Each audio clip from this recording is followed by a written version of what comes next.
இப்போ கூட்டணி வச்சுட்டாங்கன்னா இருக்கிறவங்களும் ஏற்கனவே சீமான் கூடாரம் காலிங்கிறாங்க. வேணா இது நடக்கும். இது நடந்தால் வேணா டிஎம்கேக்கு கொஞ்சம் ஷேக் இருக்கும். விஜயும் சேர்ந்து சீமானும் சேர்ந்து ரெண்டு பேருமே சேர்ந்து அதிமுக பிஜேபியோட போனாங்கன்னா அப்போ வேணா வாய்ப்பு இருக்குது. அப்போன்னா டிஎம்கேக்கு கொஞ்சம் சொல்லலாம் வலுவான கூட்டணின்னு சொல்லிட்டு.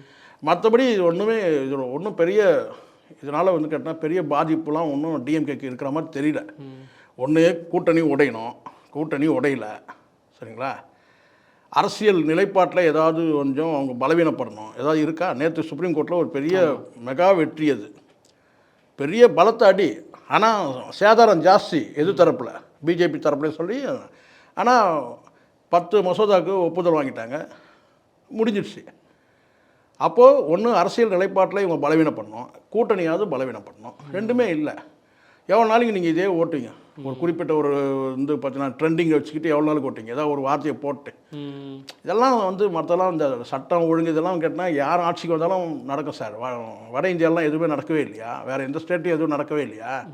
எல்லா இடத்துலையும் நடந்துட்டு தான் இருக்குது. அதை வச்சுலாம் நீங்கள் வந்து பெருசாக இது பண்ண முடியாது. ஸோ நான் சொல்கிறேன்னு கேட்டால் சீமான் ஒரு வேலையை வந்து கேட்டால் வந்து ஏடிஎம்கேயோட சேர்ந்து கூட்டணி, அதாவது பிஜேபியோட சேர்ந்து இந்த கூட்டணி இருந்தாலும் கூட பெரிய பாதிப்பு வராது. இவங்களுக்கு ப்ளஸ்ஸும் ஆக வாய்ப்பு இருக்குது. இவங்க ஒரே போட்டுருவாங்க டிஎம்கே. என்ன சொல்லணும்னு கேட்டிங்கன்னா, மதவாத சக்திகள்லாம் வந்து நம்ம வந்து அனுமதிக்கூடாது, எதிர்க்கணும். இருக்கவே இருக்குது சனாதனம், மதவாத சக்திகள். அந்த சப்ஜெக்ட் ஈஸியாக ஆகிடுச்சு இல்லை? இப்போ இதே நீங்கள் பிஜேபி வந்து ஏடிஎம் கூட ஜாயின் பண்ணலன்னு வச்சுக்கோங்களேன், அப்போ இவங்க வந்து சொல்ல முடியாது, ஏடிஎம்கே நோக்கி சொல்ல முடியாது.